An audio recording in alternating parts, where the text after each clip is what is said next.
Hey guys, what's up? This is Rocco's Fish. We are back with another video.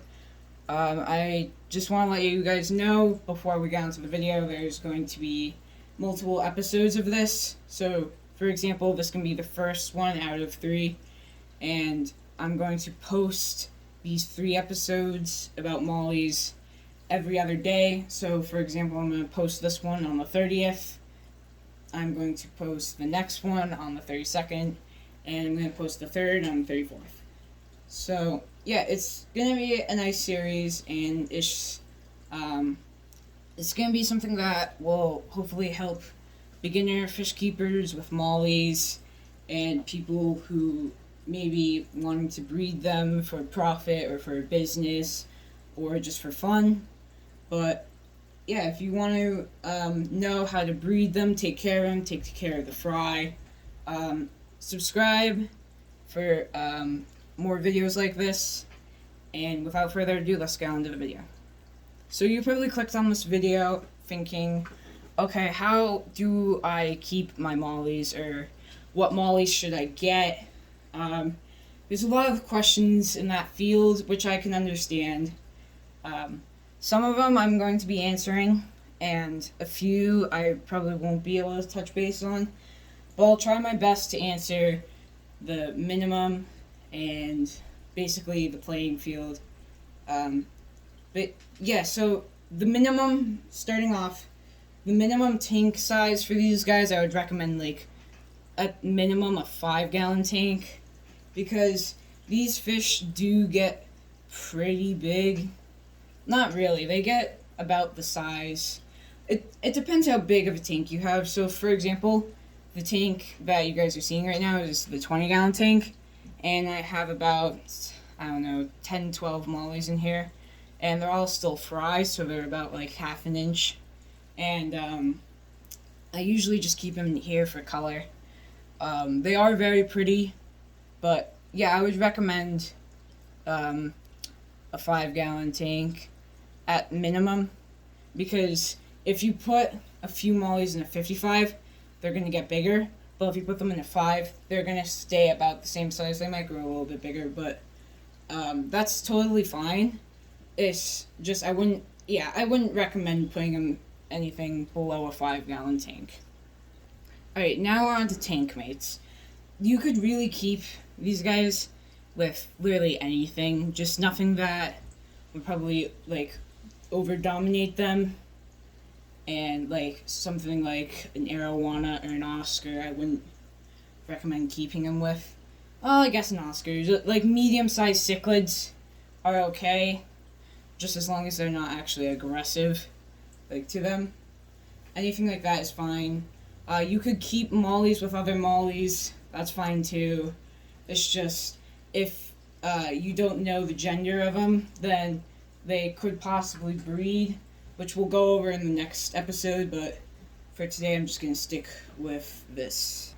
But yeah, I would recommend for tank mates stuff like tetras, maybe other mollies, live bears, maybe like guppies, platies, swordtail, maybe zebra danios.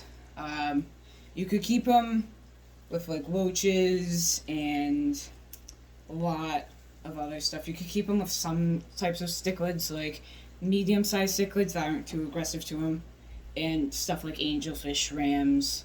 They'll most likely be pretty fine with them. The water temperature for these guys is pretty simple.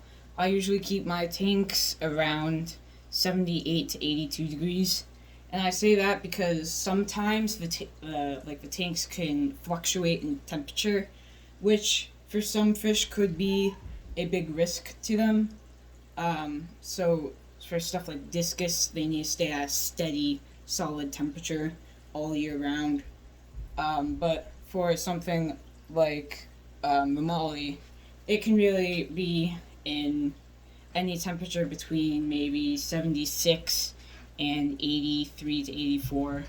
It's just, I wouldn't put them in anything, I would just recommend 78 to 82. Just, yeah, simply that. Now we're moving on to water quality, and for this I would recommend keeping water quality. Um, Probably, I mean, I don't really know too much about pH, but that's why I'm probably not going to be touching base on pH in this video, because I don't really understand it that much.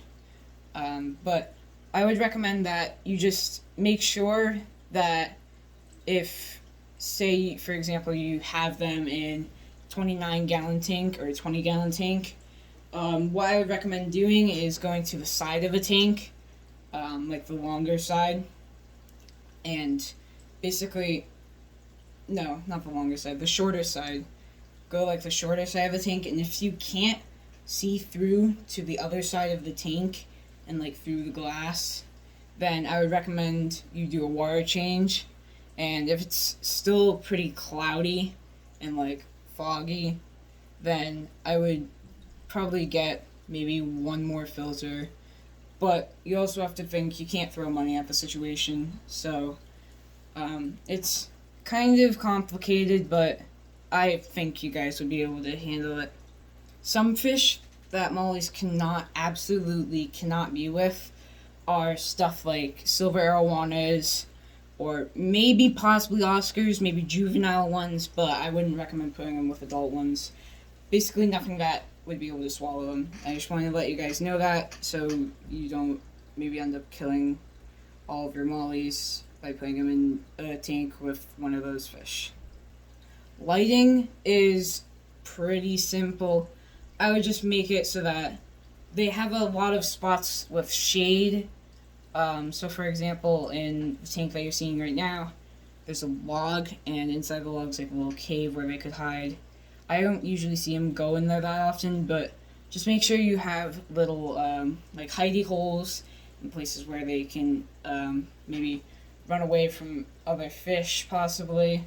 And yeah, just make sure that the light isn't too bright, or else they could possibly lose color because they're adapting to a brighter environment, but like very slight like lighter coloration. But yeah, I would just recommend having some caves, maybe like one, maybe two caves, have a lot of shaded spots, and for light, yeah, it's pretty simple, and you can do basically whatever you want. I just recommend that.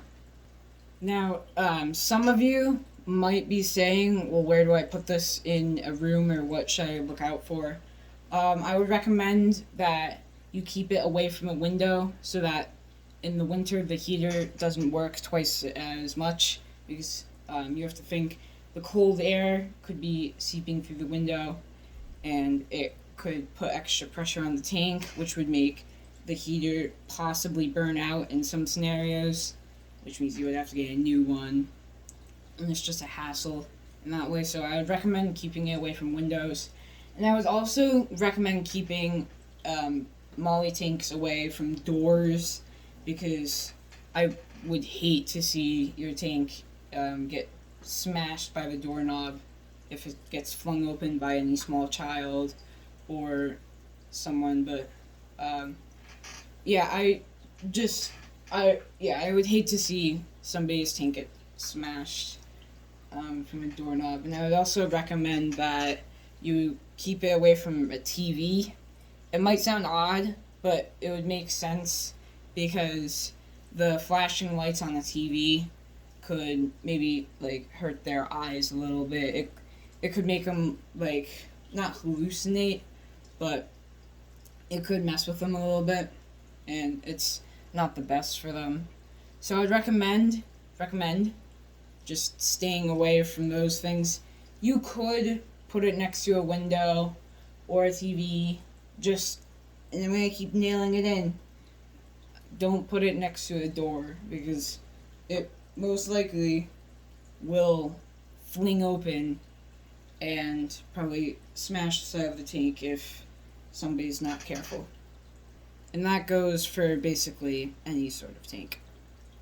Alright, and that's all we have to talk about for this episode.